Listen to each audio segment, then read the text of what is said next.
I'm so proud. They not comfortable. I am so proud of Aaron, man. Like onions hurt little. Rolo, see? We comforted him, Rolo. We got him. To watch out. So you go for to watch out. She got something to Don't worry they feel about good? Don't they feel good? No, they don't. They don't. I mean, they don't hurt. Yeezys. Look, see? Look.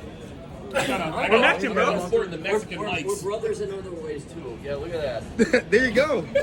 20s. I feel like I'm in the middle or something. Wait, which is which? I can't tell the difference between Fresh and Aaron. Like, you guys gotta. Yeah, all right. I know, right? Practically. What are you gonna do? Practically. That's my dad. Do you want to look at that? I'll look all fashionable now. Rolo's gonna sign the books too as well. 4 books.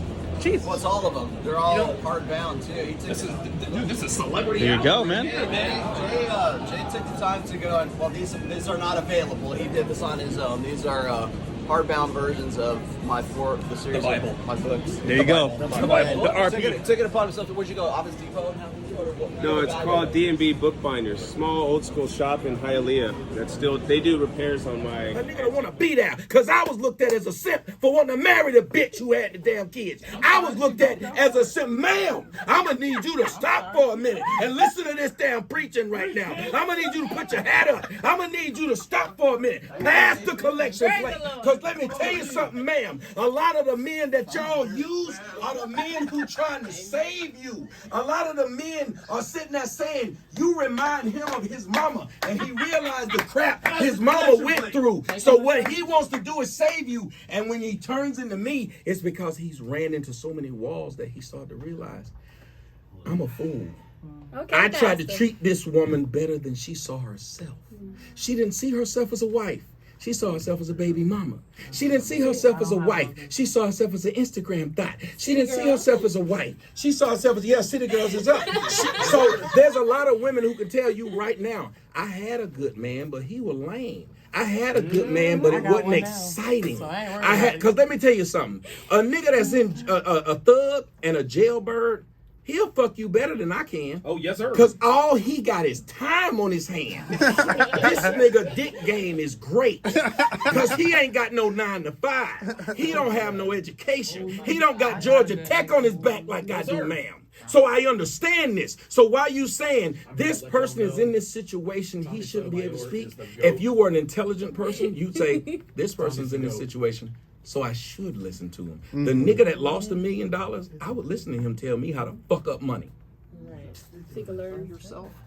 Is that respectable? And that's, I think, for men, it's much more hierarchical. If that makes a sense. It's like, there's the colonel and the captain and the sergeant and the corporal and then all on down to this hierarchy, right? Who's more respectable amongst that hierarchy? Well, we do that naturally. And women, when they're looking at men in terms of like, can they respect this guy or not? It's what has he done, or who is he, or like status wise, what is he? And it doesn't have to be like necessarily status. It could be like how good you look at. I mean, what have you built of yourself? Like, have you maximized your potential for being, what you could be? That's where we talk about respectability amongst men. And I think that most women don't respect men in that respect, because they don't see it around them right now. It's very rare to see a guy that is quote unquote respectable, because we have for the last really 60 some odd years told women that men are ridiculous, or they're borderline abusers, or they're incompetent in some way. They're like Homer Simpson, or Everybody Loves Raymond, or Dr. Huxtable, or whatever else it is. That's one archetype. And then there's the guy who's the borderline abusive asshole that they keep coming back to all the time. Can you respect that guy? No. Can you respect the other guy? No, because women have to save him from himself, kind of thing. And so with that being their upbringing, that kind of like predisposes women to say, that guy ain't shit. Even if he is shit, even if he is respectable, the default is he ain't shit, and he's gonna have to prove to me that because I'm the queen, right? I'm the princess, kind of thing. And there was a time in history where they couldn't get a job. The man had to do all this stuff. They couldn't own land. They couldn't even get educated. Right. So their idea and respect level of a man was basically a life raft or provisioning, providing. He was. So they viewed him differently. Well, once you get to the point where they don't need you like that, it's equivalent of what happens with your children. Oh, wow. When your children grow up and they no longer lead you, they start talking to you differently. Yeah. But how they're raised has something to do with it as well. If you have a group of people, like black women, which I talk about a lot, if they grow up in a household with no man, they don't grow up at 1, 2, 3, 4, 5 years old having any reverence towards any man. Right. Right. Matter of fact, they grow up with a hatred towards a man because their mother told them, "Your daddy ain't shit," which I've never understood why being shit is a good thing. I always wondered, man, I ain't shit. You're right, I ain't shit. There's that logic because they seem to have the most children with these men who ain't shit. Yeah, but they can't trust men. Right, They're so they taught not view to it. trust Yes, so they view it as already they go into it with a low view of men, and then when they can survive now, because you took away what happened 100 years ago when they couldn't.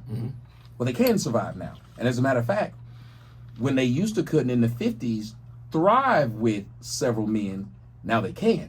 Now they can go on several trips with several different men, post it on Instagram, and find another man who sees them traveling, so he then tells her her worth is higher. So if she's only looking for a good time and surviving, well, her idea of respect now has changed from a guy who can provide for her and give her children and a future to, well, hell, I see Kim Kardashian still getting a boyfriend after 4 kids by one guy. And after dating this guy, she got a guy who was worth more than him and a guy who worth more than him. So what they did now is changed what they viewed as a good man.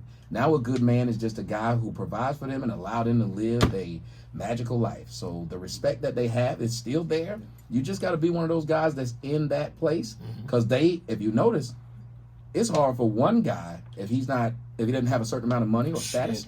It's hard for him to do a lot of things. Yeah. But if you got status, you can have 5 women just give you a blowjob in front of each other. Real talk.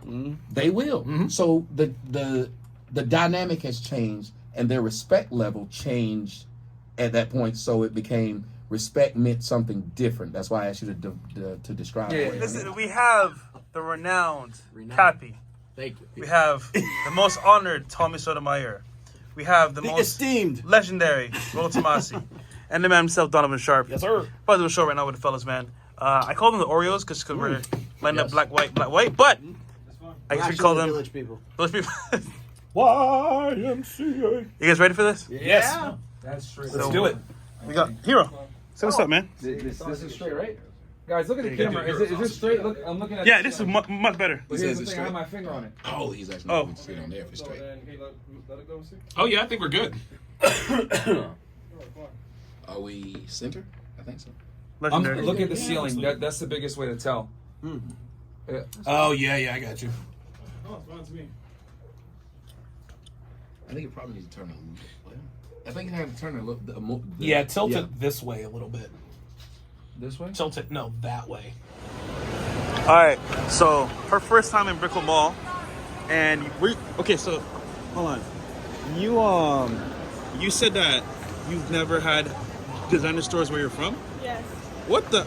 So in Iowa, there's not one like designer store. There's no Saks Fifth. There's nothing like that. That is wild.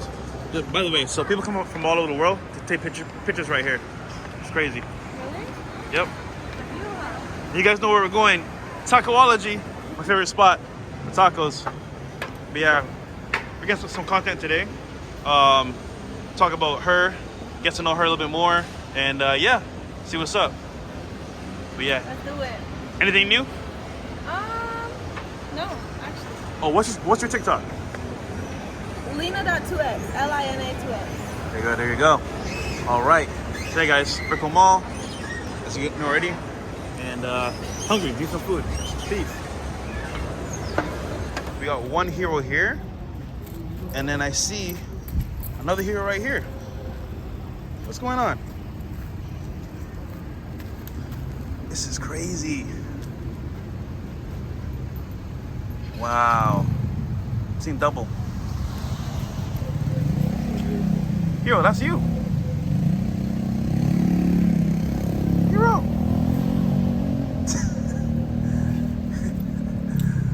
Oh, that's funny.